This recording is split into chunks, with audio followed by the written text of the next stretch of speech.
Welcome back everyone, hope you're doing well. In this video, I'll be teaching you a strategy that everyone has used at one point, but is not that useful today. That's right, we're talking about Barch. So without further ado, let's jump into the army. So this army is pretty simple, it's Barch. So basically just barbarians and archers. I've decided to use other troops just to help tank or keep my main troops alive, but other than that, it's pretty much Barch. So let's talk about what I'm gonna do. Very simple, I'm gonna do a Warden Charge Fireball, so I'm going to have 5 healers with him. Then after it's just going to be Barch, with 112 barbarians and 112 archers. So it's going to be very interesting. They really act like a big pack of cleanup troops. They do bring a lot of distraction, but you gotta be careful about splash damage, like the bomb tower, the wizard tower, scatter shot, etc. It is very good to counter any types of monoliths or geared up defense, but other than that, it's really gimmicky. I don't recommend anyone to use it unless you love fireball armies and that you want to challenge yourself, because definitely you can learn it and master the strategy, but it is very hard. So let's talk about the troops. So like I said, I'm going to do a warden charge, meaning I'm going to have 5 healers on my warden, and I'm going to have 3 cocoons just to test for any types of traps around the area to save my healers. Then after, I have 2 super wall breakers just to help my hero dive go inside the base in case the walls are closed. And then after, I have 3 giants which can help for any types of tanking, let's say for my RC, let's say for a small area, take the aggro, let's say for a wizard tower, that way my barge behind can actually destroy the wizard tower quite fast. And obviously the star of this attack, 112 barbarians and 112 archers. They're going to help to do a lot of cleanup, quite a lot of distraction as well, and they're going to keep all the heroes alive for a very long period of time. For the spells, because I'm doing a fireball, I have 4 invisibility spells and I have 2 earthquake spells. That's going to give me the best value for the fireball. And also I just want to point out that I have a level 21 fireball, meaning that if you have a level higher or a bigger range, you're going to do much more damage and you're going to get way more value. Then just to keep my warden alive or to do more damage for him, I'm going to have 1 rage spell just to boost the healing from the healers and the damage for my warden. I have 2 skeleton spells because they're going to help to eliminate any types of threats from the monoliths, from the geared up defense, from any types of single inferno towers, because the skeletons will create a lot of aggro onto them, meaning your heroes behind will be saved. So very good spell. And I have a free spell just in case, let's say a single inferno locked in on my warden for some reason. For the siege, I'm mostly going to use the flame flanger. Like 90% of the case, I'm going to use the flame flanger. If I'm not able to find any types of value with the flame flanger, then I'm going to use the siege barrack. But honestly, just put it next to your hero dive and that's it. There's not much secret about it. For my CC, I've decided to have 4 super minions because they do good range damage, especially with the new recent buff where they have an extra shot in terms of long shot. 1 balloon just to test for the area and 1 minion just to fill the clan castle to its max and also to help for cleanup. I have 1 rage spell just to help to boost the healing or the damage for my warden just in case he needs another one. And I have 1 poison spell just to deal with the enemy CC. For the king, very simple. I want to get the most value as possible. Therefore, I have paired him with the phoenix. That way he gets revived. He can take a little bit more, especially for the queen, and can destroy any types of trash building or defense during his invisibility once he gets revived by the phoenix. I have the earthquake boots just to help open up the core so that way he can advance with the queen behind. And I have the spiky ball just to cripple trash buildings and defenses around. So very good. For the queen, I've decided to pair her with Frosty because the frost mites are very good at mitigating damage and can also take aggro from certain defenses. So very interesting pet, very good to distract and very good to mitigate a lot of damage. I've paired her with the mirror and the action figure because the mirror can actually help to do tons of damage temporarily. And the giant is basically a new mini hero, meaning lots of tanking and lots of damage as well. So very good choice of equipment right here for a hero dive. For the warden, obviously I want to accelerate the attack as fast as possible. Therefore, I'm going to use the angry jelly that we can destroy as much defenses as possible beforehand. Now I can relocate and place my invis spell to get the best value as possible for my fireball right here. And obviously I'm using a rage gem because it helps to keep the warden alive thanks to the healers being raged up, and also because of the attack speed boost, which will accelerate the attack further. The RC, very simple, very classic pet and equipment. The spirit fox, the electro boots, and the rocket spear. The spirit fox is to make the RC invisible to keep her alive for a longer period of time. You can also pair, like I said earlier on, a giant with her. That way, let's say before she gets invisible, you place a giant in front of her. The giant might take the aggro, let's say for a monolith for some reason, or another type of defense, meaning you keep your RC healthy longer. Also as your spirit fox. The electro boots help to clear off any types of trash buildings around or any types of skeleton traps. And the rocket spear can help to destroy any types of defenses from a very long distance. So that's the composition. Let's jump into planning. For the planning, it's going to be very simple, but I cannot say the same for the execution. So because I'm doing a fireball, I want to get as much value as possible. And there's one building in here that can actually get pretty much all the buildings around. And that would be this rage spell tower right here. Oops, right there. So it's very important that we relocate our fireball onto this rage spell tower, as it's going to give you the most value as possible. 2 fire spitters, 3 multi-inferno towers, the clan castle, I think. I don't know if I can reach it with the 21 fireball, but for level 27 or 24, definitely, you can definitely reach it. But needless to say, this will be my target. So what I want to do is send my warden to an area where he won't die right away. I mean, I could probably send him like on this area. That way this Tesla will pop and he can destroy it. That way he can destroy this building, and after this building, this archer tower, you can actually put a few barbarians right here just to destroy this mortar. Or I mean, you can actually place a few archers. They're going to be safe nonetheless. So now with your Angry Jelly is going to destroy a lot of buildings right there, right there, right there. And now you actually want to find a place for your flame flinger. And it's going to be a little bit tricky because as you can see, there's a lot of explosives everywhere. So that's going to be really hard to place your flame flinger. But you can actually place it right here if you want, because the warden will take the aggro of this expo for a little while. So that's going to be good. He can actually get few values around here before getting targeted by this expo, in which you can actually send like 1 giant or second one if you need, or multiple barbarians just to tank. Once you got all your value with your warden charge, let's say he destroys this area, right? Now you need to invest few buildings like this area. You need to invest, okay, let's say this destroy as well with this. You need to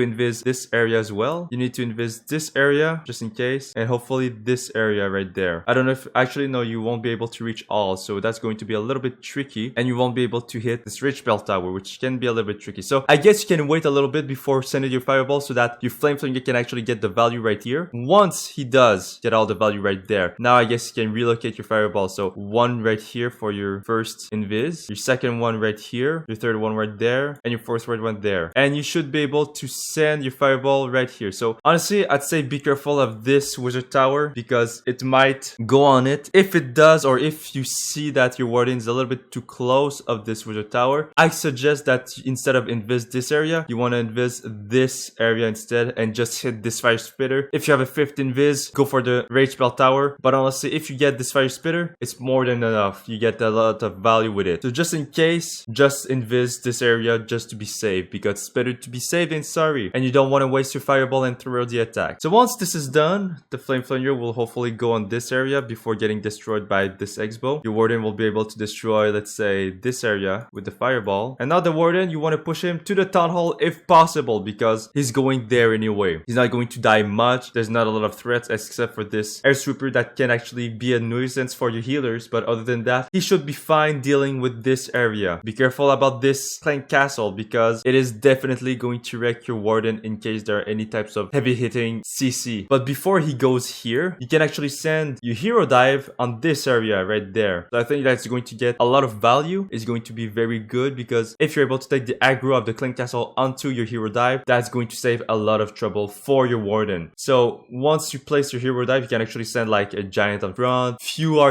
barbarians on front and archers around. That way they can tank a little bit and do some cleanups. And then after you can send a skeleton spell right here if you need. And then after you can just send your barbarian king and your archer queen in this area, in this compartment. You can actually wall break if you need. You can actually clean up those buildings if needed for repathing with a lot of barbarians and archers. And they're going to go inside. The king hopefully can open up this compartment right there. That way the queen can advance. And once that's done, you're going to be left with pretty much this area right there, hopefully. So with the RC, you can actually deploy her right there if you need, or right there. You can actually send a second skeleton spell right here, just to tank for the monolith and the geared up defense. And then after, you'll be able to clear off all the remaining base. You got tons of distraction with all your barbarians and all your archers. You need to sprinkle them around just to take the aggro or to do some cleanups. It's going to help to keep your heroes alive. It's going to accelerate the attack, because this attack, with my testing, it's pretty slow because they don't destroy buildings quite fast. However, they're very good at distracting. So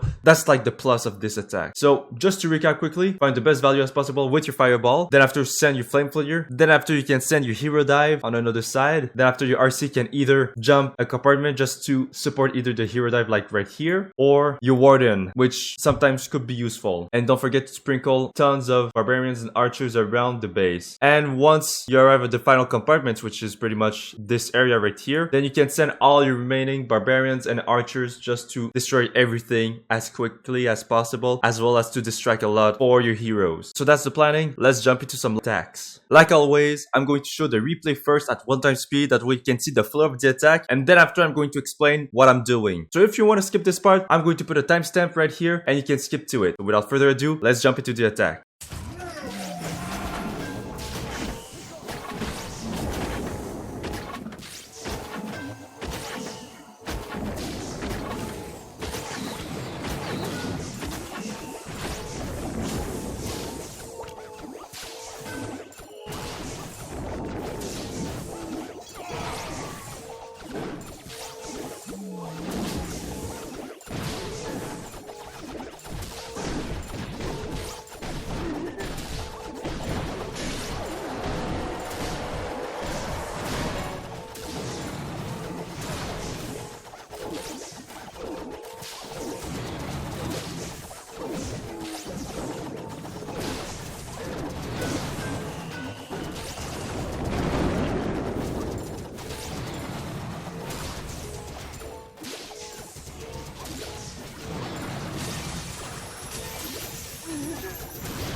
Let's not forget, we need to find the best value with your fireball. Then after, you need to send your flame flanger next to it to a safe area. Then after, you want to send your hero dive. And then after, you want to send your RC to either support your hero dive or your warden charge. So let's jump into it.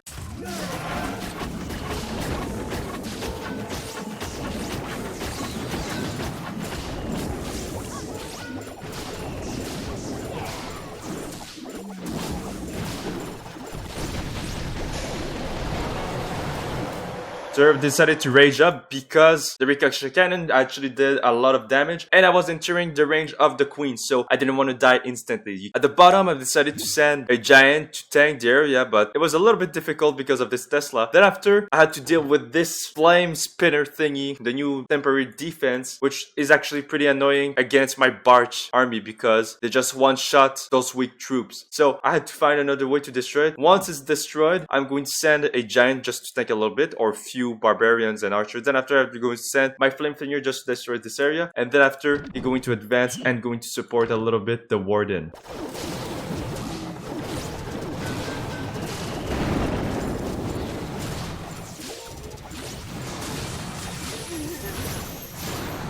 Now here I messed up the fireball. As you can see, I didn't put this air super invisible. I wanted to, but I didn't. Because of that, I lost a little bit of value, but not that much. So I was quite lucky. I didn't lose too much value. So yeah, I wanted to hit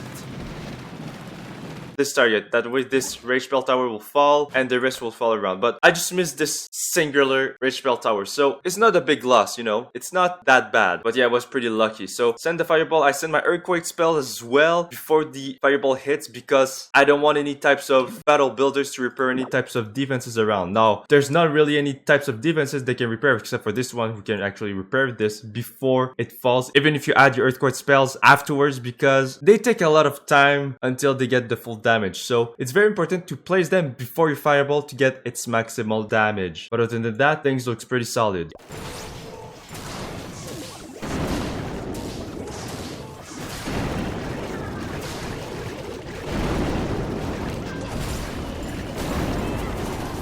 I've deployed a few barbarians and archers just to clean up those areas. I sent a giant as well with a wall breaker just to open this compartment. And I'm going to send my hero dive inside this compartment and they're going to go further in the base.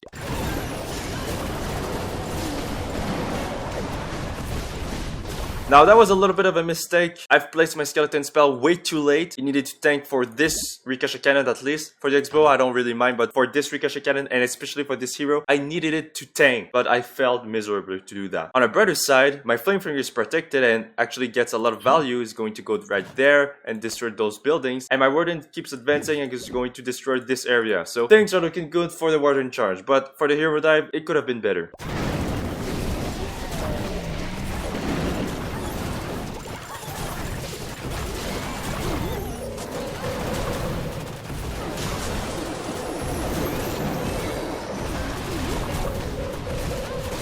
Now this is a little bit unfortunate. My healers are getting targeted by the town hall shots, meaning I'm going to lose them. So that's really not good. This is the worst case scenario. You don't want that to happen. But my fate was pretty much sealed, especially with this invisible tower fail right here. So very bad. But honestly, my hero dive is actually getting good value despite being really trash at the beginning. So it is pretty good so far. It could have been way better, definitely, but it's not too bad.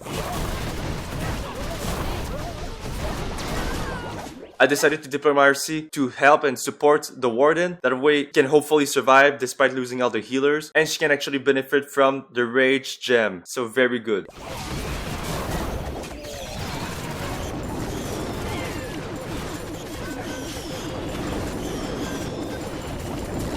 So the enemy king actually died thanks to the Barch. And now I'm just going to sprinkle my remaining Barch around just to help for tanking, to mitigate damage around like this multi-archer tower. Maybe the scatter shot, but I think it's locked in on my truce, so that won't work. But for the other buildings or the defenses like this multi-archer tower and this mortar, even this defensive warden, it's going to help to mitigate damage and actually going to destroy this hero. So it's going to be important to do a lot of cleanup then, but you'll have so much Barch left that you won't have to worry about it.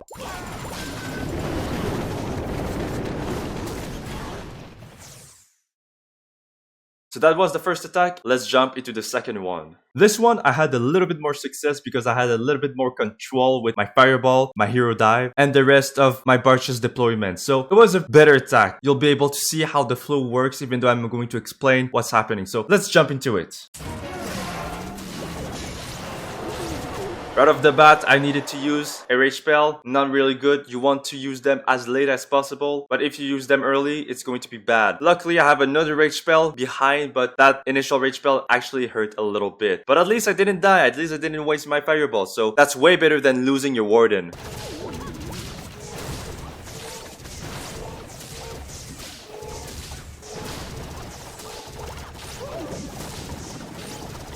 I sent few archers down there just to tank or just to see if there are any traps like skeleton traps or any types of hidden Teslas, and I realized there were none, so I just deployed my flame flinger right here and it's going to destroy this area without dying before this X-bow actually targets it. So it's going to get some good value.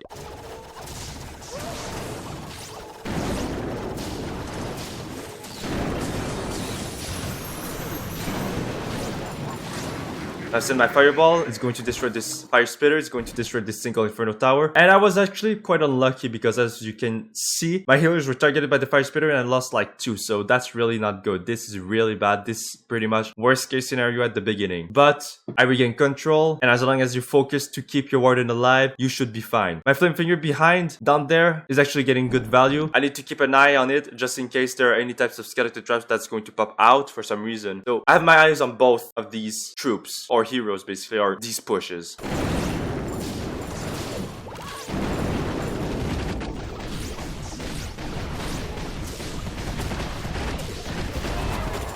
So I sent a few cleanup troops, like a few archers right here to clean up this area, a wall breaker to open this compartment. After I send a few barbarians, a giant to tank, a skeleton spell as well, and they're going to advance inside the base. While that's happening, everything is going fine. So the strength here is actually pretty healthy. My warden is actually doing pretty well, not too much in a lot of damage area. So I don't have to worry about him too much, but keep a keen eye on him with your flame flinger as well.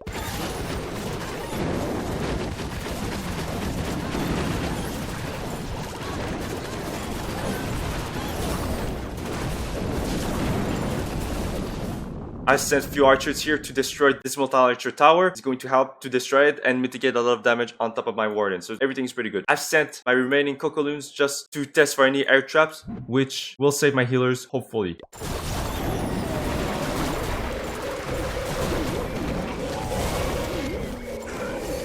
Now in this scenario, it's very good that my warden joins up with my hero dive. Usually you don't really want that, but because my warden only had like 3 healers and going alone was pretty much like a death sentence, then this would be like the more optimal choice. That way my warden gets protected, he can still get a lot of value, and can actually boost the damage output of your hero dive.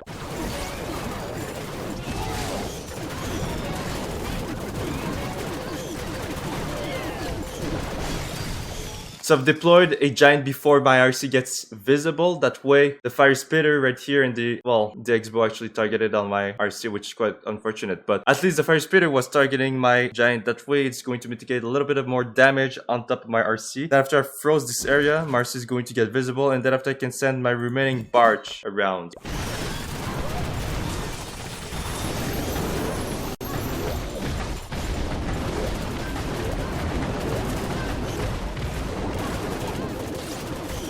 I had so many remaining, I swag so much Barch, it is insane. So if you have a lot of control and you're able to tank at the beginning and to keep everything safe at the beginning, then this army is pretty strong. Don't forget to sprinkle a few barbarians and archers around just to clean up faster. But other than that, look at that. I had so many barbarians and archers left, it is actually pretty funny. I also swag an Invis spell, which is actually pretty impressive. So that being said, it is a very powerful strategy if you know how to master those small troops. If you know when to place them, where to clean up, where to distract. This attack can be very strong, but it is definitely one of the most difficult attacks to master. In conclusion, this attack, I really love it. It's really fun to use. The first troops that you use when you first start off Clash of Clans. It is extremely nostalgic. It's definitely weird to use it today, but the fact that it can still work means that, well, obviously the equipment is kind of carried this attack, but it's also because you're able to keep your heroes alive with the Barch. So this is a very crucial and important detail. If you're able to keep your heroes alive as long as possible thanks to your Barch with the distraction, then that's already the first great step. So if you want to learn this strategy, I think it's going to be really fun if you love Fireball. I wouldn't recommend to anyone, especially for people who just starts to learn the Fireball attack. But if you're a pro with Fireball, like you're able to do Fireball Mass Super Barbarians, then this attack actually feels quite similar as well, except you have less firepower but more troops for distraction. So that being said, thank you guys for watching. If you want this army, I'm going to put it in the description below. If you have any armies that you recommend me to do, then let me know in the comments below. And as always, I'll see you guys in the next guide.